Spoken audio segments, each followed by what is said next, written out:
Woke ideology has been spreading among conservatives, and it could destroy the Republican Party.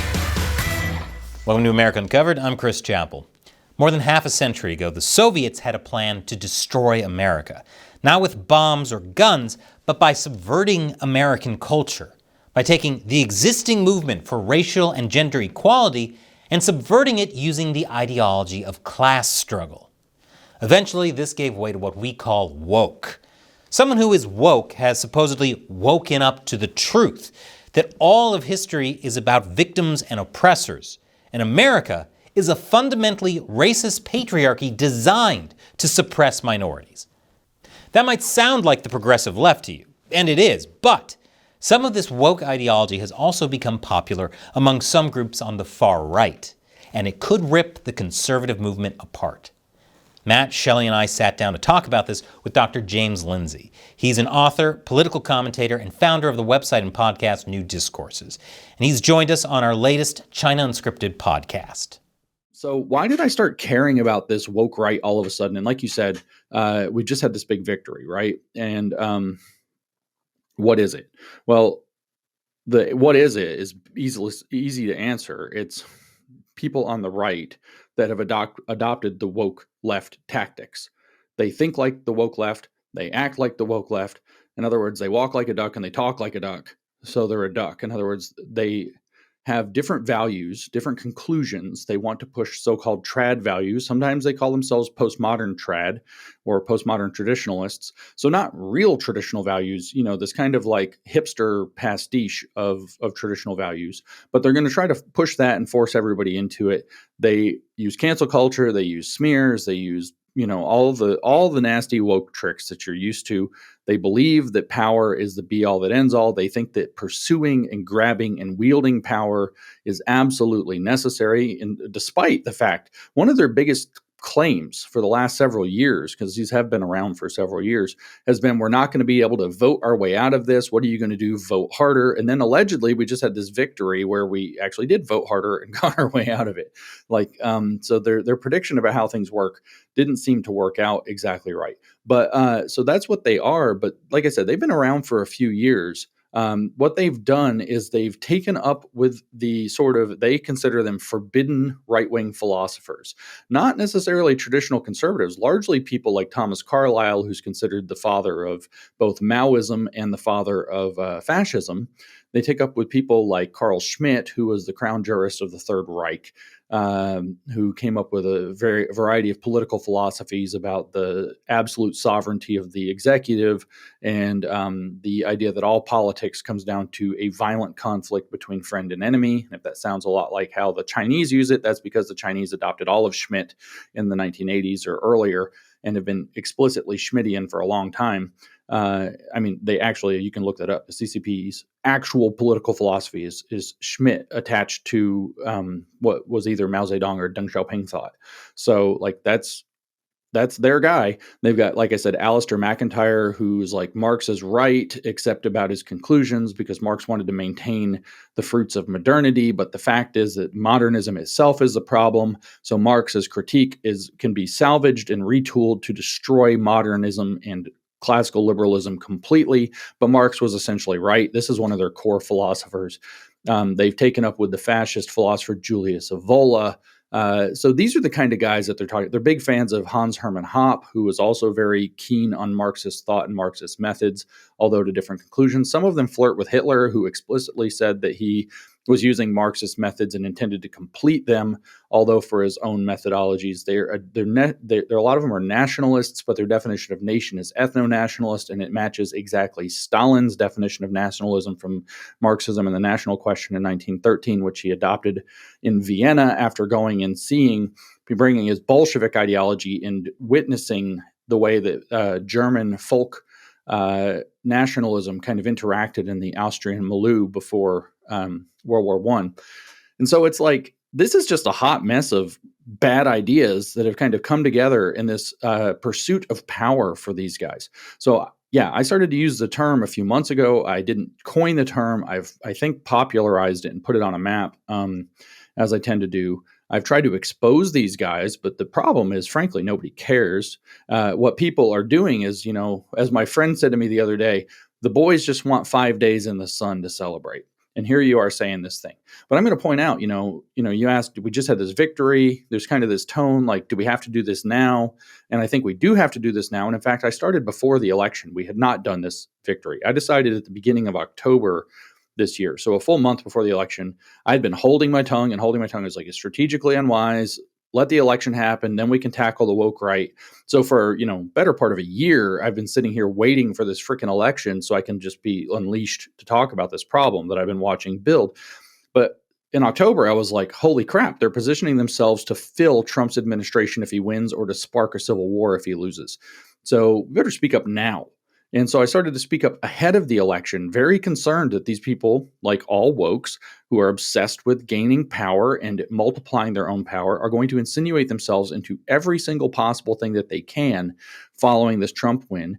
And even though most of them were like vigorously pro DeSantis during the nasty primary, and then some of them are outright anti-Trump in the lead up to the election, they've all now claimed the mantle of Trump, Trump, Trump, Trump. We're Trump, and we're the true inheritors of Trump. This was a big rejection of woke left racism, and that's what this is all about. And so they are claiming to be the only true conservatives and the only true people who understand the problem. People like me don't know what the problem really is. We don't have solutions, blah, blah, blah. And we're troublemakers, so we all have to be excluded from access to Trump world. I get told daily, you will have no access to Trump world anymore at all, no chance, because we're going to keep you boxed out by these lunatics. So my goal has been to think, what are these guys going to do if they get in positions of power? They're going to do what woke people always do. They're going to use their position of power to hire more people exactly like them to consolidate their power until we have a problem that we can't freaking manage. And I don't even think that's their main purpose, but I felt like it was important to speak up. I think they have a totally different main purpose. What do you think their main purpose is? I think their main purpose is to split the coalition that delivered Trump into pieces. It's to get rid of the Jews, get rid of the disaffected Democrats, get rid of all these people who just came over for the first time, voted for Trump, maybe the first time they ever voted for a Republican. First of all, that's a broad coalition of people who voted for Trump. First, we got to get rid of them. So Trump loses his gigantic cross-dimensional or cross-political base of support, probably does not have enough vote power to carry in 26 or 28. Then there are some deep fault lines actually in the conservative movement. Are we pro-Israel or anti-Israel? It's never about the CCP. They don't talk about the CCP for a minute because everybody should be on the same side of that one. What they talk about is Israel. Why? Because they know that they can drive a wedge into the conservative movement itself while scaring off all the Jews. If they can just hammer that wedge down on yes, Israel, no, Israel. We can make it very simple. We don't have to get into their fancy terminology of Zionism or Jewish power or any of these other conspiracies or whatever else.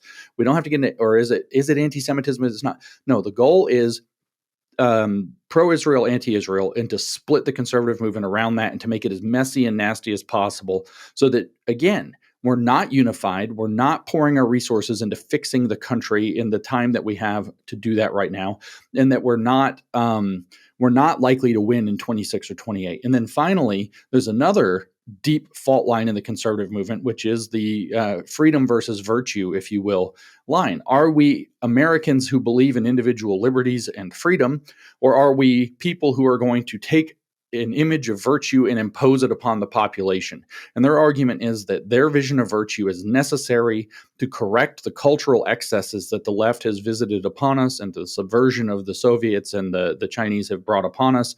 And I mean the CCP there, of course.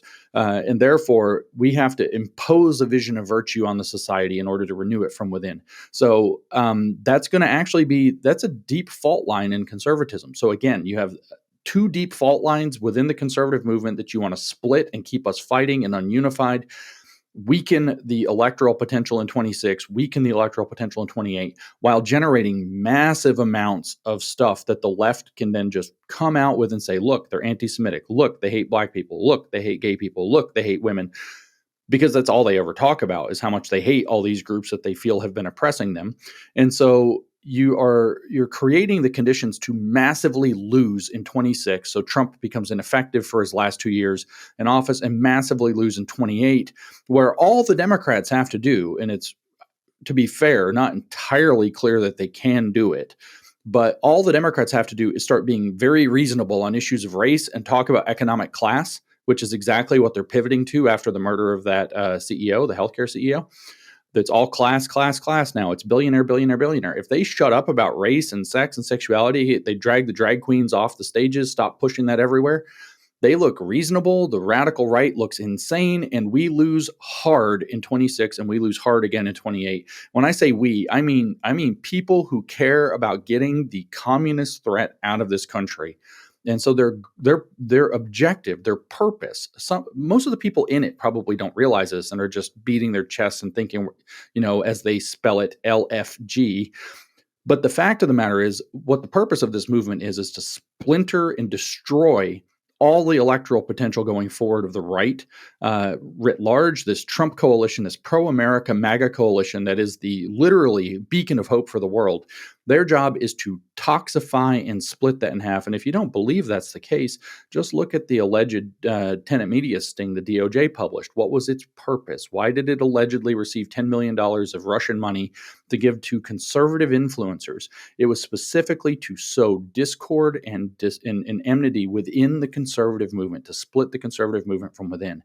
And that's what I think the true purpose of this movement is to split apart the humongous, to scatter it like billiard balls, the humongous coalition that delivered Trump a historic win and frankly allowed us to vote our way out of communism. They are a spoiler to all of that. That's what they're for. Well, what's the end game there? Because if you split, the left wins. So the woke, you're saying that the woke right's end game is for the woke left to succeed. Yeah, well, you got to understand how these movements work. Most of the woke right people, like if you had a woke right guy debating me, he'd say, none of us want that. No, you're wrong, you SOB. You're infiltrated. You have a KGB handler or an FSB handler somewhere in your hierarchy you don't know about. You have deep state actors in your hierarchy you don't know about. You have billionaires on the left laundering money through NGOs to come to you to make sure that you do the wrong thing so their guys win in 2 years. And so you guys are all totally organic, but you're not organic in the fact that you're getting propped up by bad actors with lots of money. And so this sounds totally conspiratorial. That's exactly how it works. I hate to tell you, that's exactly how it works. I mean, this is a show about China, right? About CCP. That's how the CCP does it. It's called dripping. It's a technique. You find people that are doing activism productive to your goals and you drip money on them in a way that they don't know that they're getting money given to them. It's what they did in the thought reform prisons in China when prisoners would do the things that they were supposed to do in line with their thought reform. They would be randomly rewarded with cigarettes or food or snacks or candy or treats and never told why they were rewarded.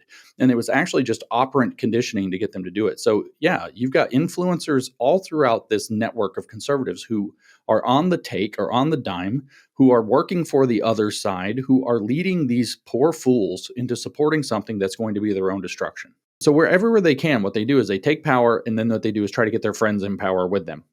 And so that is the model for institutional capture. And they can get a relatively sizable amount relatively quickly. But again, I don't think that's their purpose. I think their purpose is to shatter the conservative movement and provide, and I don't mean the purpose from the people on the ground don't think they're doing this purpose. They are the foot soldiers of a strategy that's written for them. That's to shatter the conservative movement and to create basically the basis for propaganda from the left to say, we're the reasonable ones. We told you not to vote for the fascist right. We told you not to vote for Trump. That was just one piece of our almost 2-hour-long interview with Dr. James Lindsay. We've made the whole thing available to our premium subscribers on ChinaUncensored.tv. This new website has full-length interviews, premium episodes of China Uncensored, live streams, and much more. So click the link below to check it out. Once again, I'm Chris Chappell. See you next time.